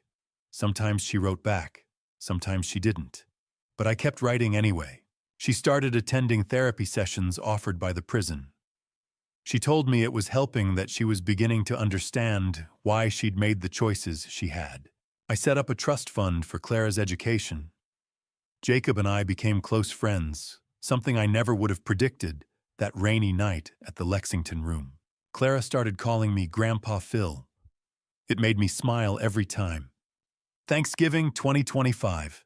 Jacob, Clara, and I sat around the dining room table at my house. I'd cooked a turkey badly, but Clara insisted it was delicious. We held hands and said grace, and for the first time in years, I felt something like wholeness. I raised my glass. "To second chances," I said. "To the family we're born into and the family we choose." "What a family," Jacob echoed. Clara grinned. "Can we eat now?" We laughed, and for a moment everything felt right. Epilogue. I don't know if Allison and I will ever have the relationship I once hoped for. I don't know if she'll truly forgive me or if I'll fully forgive her. But I know this, I won't give up on her. Not again. 7 years is a long time. But it's also an opportunity, a chance for her to heal, and for me to become the father I should have been all along. When she comes home, Clara will be waiting, so will I. Because that's what family does. We wait. We hope. And we try again. On my 70th birthday, I stood alone in the rain, wondering if my life had meant anything. Today, at 71, I sit at the dinner table with my granddaughter and her father, and I have my answer. Meaning doesn't lie in perfection. It lies in persistence, in love that refuses to quit even when things get hard. Especially when they get hard. My daughter made terrible choices, so did I. But we're still here, still trying. And I've learned that sometimes that's enough. And to you listening to this story, remember this. Sometimes the greatest battles we face aren't against others. They're against our own pride, our own blindness, and our own refusal to see what's right in front of us. I stood in the rain on my 70th birthday, broken and alone, believing I'd lost everything. But God had other plans. He sent me Jacob and Clara that night, not by accident, but by design. And through them, He showed me that redemption is always possible, even when we think we've gone too far. This isn't just a family story about betrayal and justice. It's a family story about second chances. It's a family story about choosing love over bitterness even when bitterness feels justified. Because at the end of the day, what good is a dad revenge if it leaves you empty inside?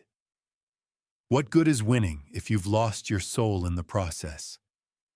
I thought my dad revenge would bring me peace, that seeing Allison arrested would somehow heal the wound she'd opened. But standing in that courtroom, watching my daughter sentenced to 7 years in prison, I realized something revenge doesn't heal. Only forgiveness does. And forgiveness isn't something you do once, it's something you choose every single day until it becomes part of who you are. Don't be like I was. Don't let grief turn you into someone who can't see the people who need you most. Don't let anger steal the years you could spend building something beautiful. Because life is short, and the people we love, even when they hurt us, are worth fighting for. God gave me Clara when I thought I had nothing left to live for. He gave me a chance to be the grandfather I never got to be, and the father I should have been all along. And for that, I am eternally grateful. If you're listening to this and thinking about your own family story, ask yourself, is there someone you've given up on? Someone you've written off as too broken, too far gone, too difficult to love? Because I promise you they're not. None of us are. We're all just people trying to find our way home.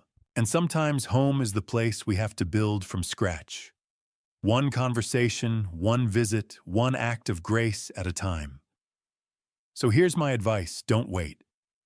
Don't assume you have time. Don't let pride or pain keep you from the people you love. Because one day, you'll stand in the rain like I did, and you'll realize that all the money, all the success, all the dad revenge in the world means nothing if you're standing there alone. If this story moved you, I'd love to hear your thoughts in the comments below. Have you experienced a family story like this? Or have you ever had to choose between revenge and redemption? Share your story, because you never know who might need to hear it. And if you haven't already, please subscribe to this channel and hit the notification bell so you never miss a story. Because these family stories matter. They remind us that we're not alone in our struggles, that healing is possible, and that love, real, stubborn, never giving up love, is always worth it. Thank you for listening all the way to the end. It means more than you know. Before you go, I want to offer a gentle reminder. The stories shared on this channel include fictional elements thoughtfully crafted for educational and inspirational purposes. So if this type of content doesn't resonate with you, feel free to explore other videos that better suit your preferences. But if you're ready to hear more stories about faith, family, and the power of second chances, then stay tuned, because there's so much more to come. God bless you, and remember, it's never too late to start again.